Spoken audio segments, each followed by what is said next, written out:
Du plus loin que je me souvienne, j'ai toujours été équipé en Canon. Depuis le PowerShot à 610 de mes parents au 80D, je ne me suis jamais vraiment détourné du système et mon parc optique est entièrement Canon et camaraderie. Ceci dit, avec les années, je ne me suis presque jamais fermé à l'utilisation d'autres systèmes. Aujourd'hui, cette vidéo existe parce qu'il me faut tester et me familiariser avec le GH5S d'un ami. J'ai travaillé sur du Sony, sur du Panasonic, j'ai été sur des tournages à la Blackmagic, à la Red, à la Arri, et même au Nikon, qui n'est pourtant pas réputé pour ses qualités vidéo. Dans tout ça, j'ai pu pas mal discuter avec des gens équipés ailleurs que Canon.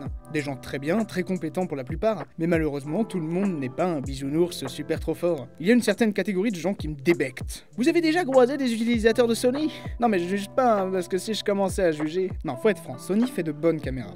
Leurs menus sont affreux, mais ce qui sort de leur capteur est plutôt pas mal. C'est pas pour rien si la 7 III domine les productions petit budget, mais cette tendance à s'équiper dans du full Sony, proférée par quelques gourous sur internet, a perverti l'esprit de certains des gens qu'il m'est arrivé de croiser sur mon parcours. On m'a déjà charrié violemment parce que j'étais chez Canon, me demandant avec condescendance pourquoi je n'avais pas acheté Sony, que Sony c'était le futur, que j'aurais mieux fait d'acheter chez Sony. C'est pas ce qu'il y a de plus grave dans la vie, hein. Il y a des gens qui meurent de faim dans le monde, je crois que je m'en remettrai. Mais il faut remarquer une certaine appétence des fois à descendre ceux qui utilisent d'autres systèmes. Je ne peux pas dire avec condescendance que c'est parce qu'ils sont jeunes à l'ego surdimensionné. Ce serait v'là puéril, Calice. Mais je ne pense pas qu'il y ait de bons ou de mauvais systèmes. Au fond, ce qui importe, c'est l'utilisation, et chaque système a son petit truc qui le rend bien pour quelque chose, ou mauvais pour une autre chose. Tout ça est de la préférence, du goût. Et même si la caméra joue beaucoup sur l'aspect final de l'image, c'est surtout la compétence personnelle qui fait de belles images. Le choix d'une caméra au niveau personnel suit diverses contraintes d'équipement existants, de budget, de préférence, d'utilisation et surtout de rendu visé. Même si je découvre un autre monde avec ce GH5S, j'aime bien mon petit 80D pour son rendu un peu cheap et son aspect photographique, mais force est de constater qu'il n'est plus adapté à mon usage et je changerai probablement de système dans un avenir proche pour aller chez Panasonic. La morale de cette histoire, c'est que stigmatiser des gens pour ce qu'ils utilisent est débile. Et c'est parfaitement ce que j'ai fait en mettant tous les utilisateurs de caméras Sony dans la même catégorie. Au fond, je n'ai juste,